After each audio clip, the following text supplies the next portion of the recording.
So you're telling me your strategy against the 500-pound saber-toothed cat is throwing a slightly pointy stick? Hey, if it works in alpha testing, it works in production, mate. Now watch this. Oh my god, it did absolutely nothing. He's deleting my arm. Cancel the launch. 200,000 years ago, our ancestors were not the main characters of this planet. They were barely extras. On paper, Homo sapiens looked like a complete design failure. No claws, no fur, and a physical build that practically screamed free protein combo meal. While every other mammal was out there investing their evolutionary points into thick armor or hyper-lethal venom, our great-great-grandparents decided to put everything into one volatile asset, a slightly larger, constantly overthinking brain, which for a very long time just meant they spent their days being deeply anxious about things that hadn't even happened yet. But that overthinking brain had one massive advantage.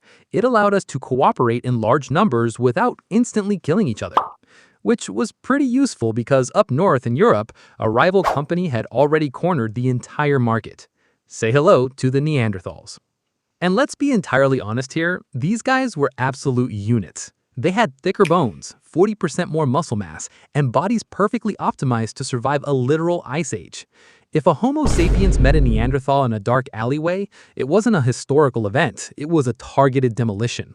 Neanderthal corporate headquarters looked completely impenetrable, but our ancestors had a secret corporate strategy, and that strategy was called crashing the competitor's server by completely changing the operating system. You see, around 70,000 years ago, humans discovered the ultimate life hack, a little thing called fire control. Before fire, every other animal had to wait millions of years for genetic mutations to give them natural tools. Humans just looked at a burning tree and said, hey, what if we just steal that energy and use it to bully literally everyone else? Suddenly, the hairless primates weren't cold anymore, and more importantly, they started cooking their food. Cooked food meant less energy spent on digestion, which meant our intestines shrank, and our brains got an immediate venture capital injection. We essentially traded our abs for extra computing power. Honestly, worth it. Armed with fire and a severe lack of situational awareness, Homo sapiens finally broke out of Africa. And when they arrived in Neanderthal territory, it wasn't a brutal cinematic war. It was a hostile corporate takeover. We didn't just fight them, we outcompeted them for every single calorie in the region. Every berry, every mammoth, every cave. And occasionally, we also had some very awkward interspecies Tinder dates. Which is why if you do a DNA test today, you probably have about 2% Neanderthal DNA. So congrats, you're part tank.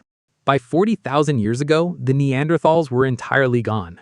Unauthorized exit interview complete. With our main market rival liquidated, humans faced their next major crisis, running out of large animals to turn into jackets. The woolly mammoths? Gone. The giant sloths? Absolutely deleted from the timeline. We were so efficient at hunting that we literally ate our way through the entire megafauna menu. This left our ancestors with two distinct options. Option 1, starve to death in style, or Option 2, sign a lifetime legally binding contract with a wild grass and completely ruin our work-life balance forever. Welcome to the agricultural revolution, or as I like to call it, the greatest scam in human history.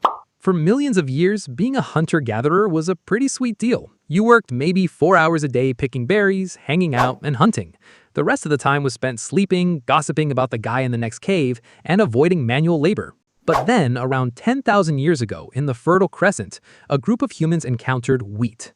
Now, wheat couldn't run, it couldn't bite, and it looked completely harmless, but it possessed an incredible mind control ability. It whispered to us, hey, if you clear out all those nice forests, pick out every single stone from the dirt, and carry water to me all day, I will give you slightly more calories per acre so you can feed more babies who can also grow up to carry water to me all day. And humans looked at this absolute trap of a deal and said, you make an outstanding argument. Where do we sign? Almost overnight, our work week went from 20 hours of chill foraging to 80 hours of back-breaking agricultural slavery. Our spines weren't evolved to bend over dirt all day, so our bodies immediately started issuing structural error reports. Slipped discs, arthritis, hernia. Congratulations, your ancestors just invented the modern corporate workplace injury. But there was no going back now, because something completely unexpected happened once we settled down in one place. We accidentally invented private property. And boy, are we about to get incredibly violent about it.